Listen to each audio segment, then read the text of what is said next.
introductory question.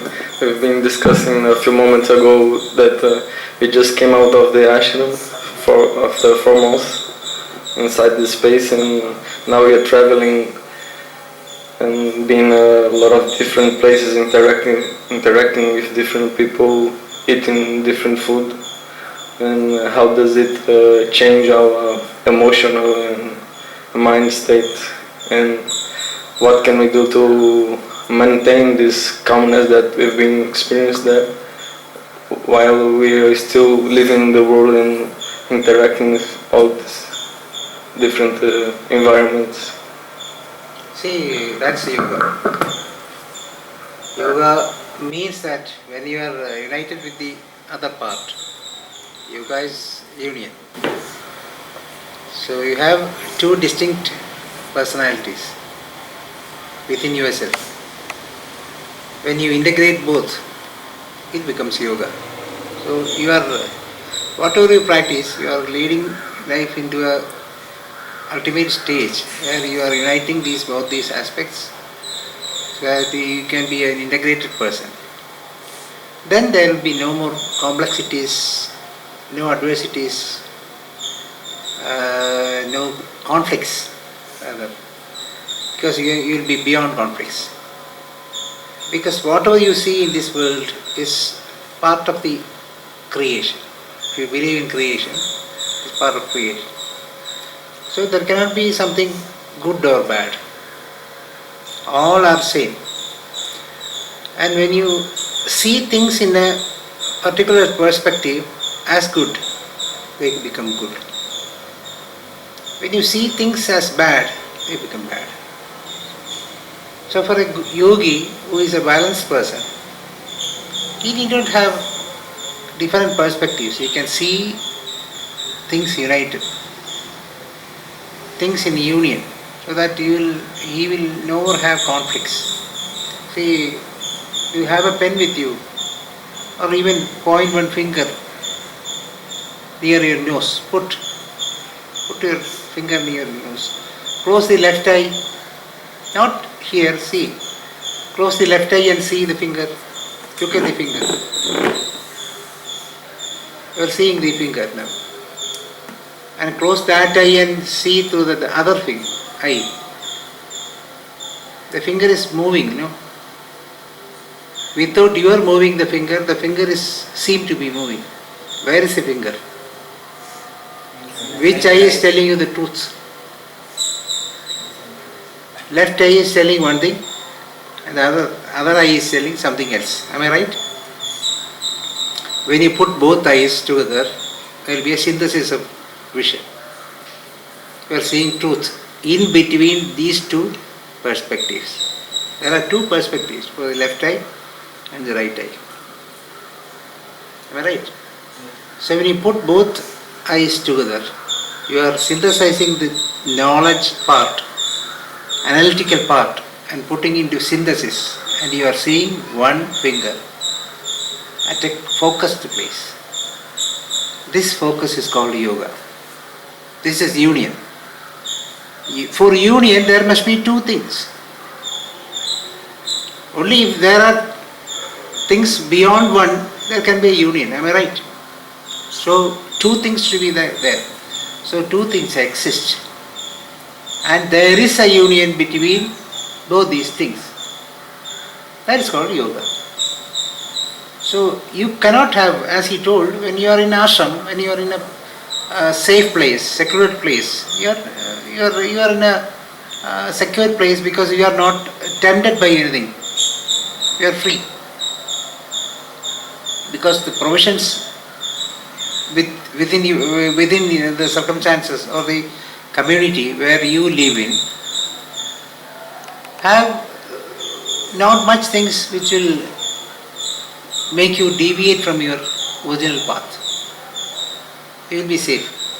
But when you go out of the ashram, or when you go out of the spiritual life, so-called spiritual life, when the material life is affecting you from all sides, you will have a derailment. You will feel that you are not safe. You want to go back running to the ashram or running back to the spiritual life, so-called spiritual life. You cannot divide life into spiritual and material. Life is wholesome. It comprises of both materialistic and spiritualistic attitudes of life. Only when you live both together, you are a yogi. So you are uniting both these things into one. You are becoming one integrated person where you are both a yogi and a bhogi. Yoga is also there, bhoga is also there. And you are enjoying life. Life is what you have created. According to the Vedanta principles in India, you have created your life. You are the master of your destiny. So you decide something, things will be done. If you don't have decisions, if you go on wavering from this to that, you will end up in misery. So have united life, union in your thought, word and deed, so that you can be an integrated person.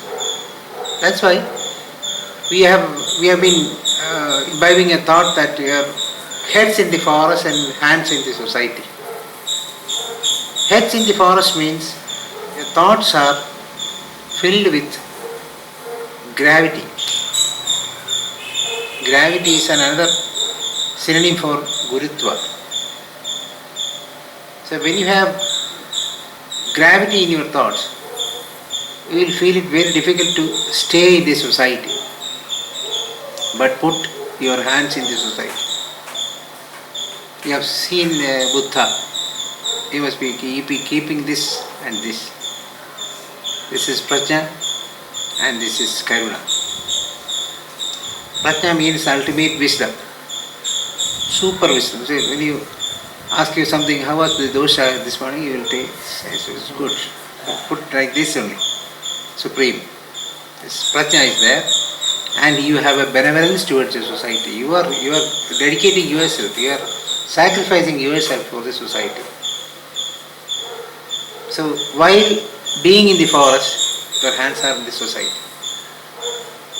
That is what Arandikas and Upanishads are prescribing for mankind. And that is what yoga aims at.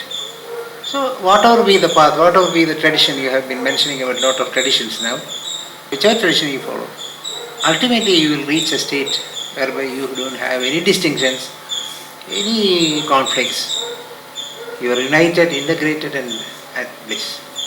That's the situation. So, if you feel that you are deviated, you are having a deviation in your thoughts, words and deeds, or your psyche, when you go around the ashram or when you go around the spiritual life, it's quite natural, because you have been created naturally for the nature.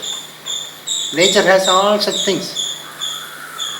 And you want to win the nature so that you can use the nature. Now the nature is using you. So when you are beyond this nature, you can use the nature. Nature is within your control. Not only the sunshine and rain, everything is under your control.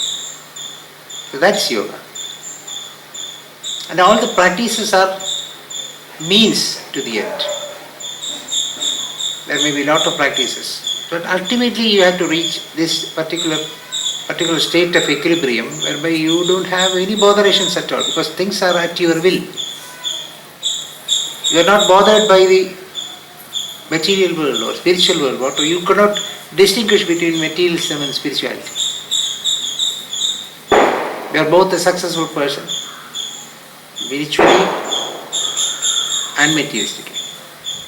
See, all these persons have built up ashrams and all, big mansions, big establishments. Why? It's material, no? It doesn't have any spiritual connection. They have to build up things in materialistic life also. This is also a base. The base is necessary. Upon that base, you are creating, you are putting the practice of spirituality. So base is very important. The more you feel awkward when you go out of the life, of the spiritual life, so-called spiritual life, you should warn yourself that I am not becoming matured. I have to become mature. So once you become mature, you won't feel that difference of feeling. You will be at home with the world. No more contradictions, no more complexities, no more what do you call complexes. Yeah, nothing is there. You are free. Only then you are free. You attain freedom. Until then you are not free. Freedom should mean that you are no more dependent upon something else, some person or some situation, some style of life. If I want to have a style of life, I am not free. I am dependent on this life. If I want to put on some particular type of dress, I am not free. I am dependent on those dresses. I like some style of living or a profession. I am dependent on that. I am not free. And I must hold abreast my belief system or faith or practice, whatever you call. You are not free. Freedom happens when you can travel into whichever terrain you want and can return to your normalcy, your original realm, back safe. Once you travel to that place and you are lost, you are not free. But you are free when you can come back to the original, the first place of origin where from you have sought the travel, you have started the travel. So that is freedom. So, first of all you understand that there is a problem. 2. The problem has to be looked into with much consideration and compassion. Don't judge yourself unnecessarily. Things are happening as the nature prescribes. It's quite natural. But understand that you want to be above the nature. You want to control the nature. Because you are the creator of the nature. You are the creator of this universe. So you have created the universe. And the universe is not following you. And you are following the universe. Is it not absurd? So think that I want to control the nature. This very thought will make you progress. See, I am not to be moved by this and that. I am not to be moved by this and that. This thought, this vision, this scene, this taste, this experience. Not all. I am above that. I am bigger than those experiences. I am bigger than those persons. I am bigger than those scenes. I am bigger than those tastes. When I am bigger, I am not a beggar. For all these experiences, persons, love, or whatever, sympathy, whatever you call it. You are not a beggar. You are bigger. So become big. Slowly things will change. Don't be in a hurry. Don't be in a haste. Don't be hurry in all these things. Slow and steady means a race. So first build confidence. Build up confidence. Then everything is easy for you. That's my answer.